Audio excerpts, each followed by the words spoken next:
في قصة جميلة تقول في إحدى محاضرات الرياضيات بجامعة كولومبيا الأمريكية: غلب النوم على أحد الطلبة حتى نهاية الدرس. عندما استيقظ لمح على السبورة مسألتين رياضيتين فظن أنهما واجب، فدونهما في دفتره ليعمل على حلهما لاحقا.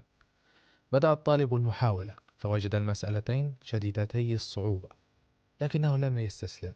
بحث في المراجع، ارتاد المكتبة، وأمضى وقتا طويلا في التفكير حتى استطاع أن يضع حلا لمسألة في 4 صفحات كاملة.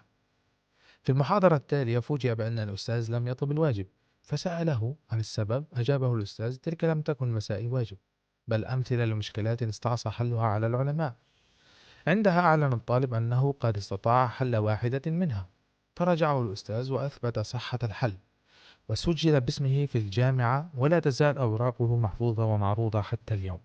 هذا الطالب استطاع حلها لأنه لم يسمع أن حلها غير ممكن. وأنت أيضا اسعى لحلمك حتى وإن قالوا لك صعب أو غير ممكن.